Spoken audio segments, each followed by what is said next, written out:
Welkom by ons verkenning van die bemarkingskonsep, 'n fundamentele benadering wat besighede lei om sukses te behaal. Ons sal dieper ingaan op die sleutelkomponente met die fokus op hoe hulle strategieë vorm om kliëntetevredenheid te prioritiseer en winsgewendheid met sosiale verantwoordelikheid te balanseer.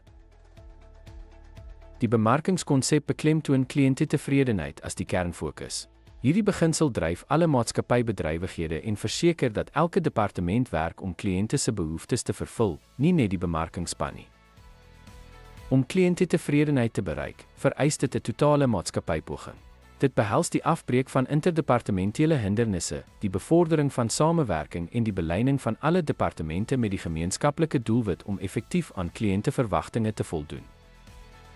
Winsgewendheid is 'n belangrike maatstaf van sukses binne die bemarkingskonsep. Dit verseker dat 'n maatskappy volhoubaar aan kliëntebehoeftes kan voldoen terwyl dit op die langtermyn lewensvatbaar bly en finansiële gesondheid met kliëntetevredenheid balanseer. Maatskaplike verantwoordelikheid is 'n integrale deel van die bemarkingskonsep.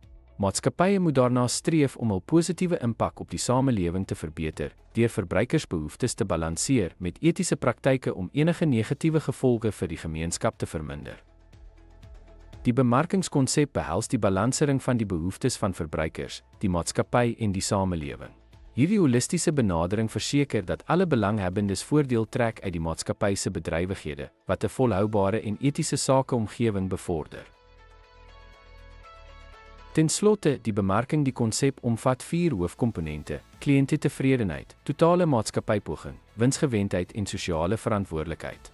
Deur op hierdie te fokus elemente, kan maatskappye strategieë ontwikkel wat aan kliënte se behoeftes voldoen en positief tot die samelewing bydra. Dankie vir die kyk.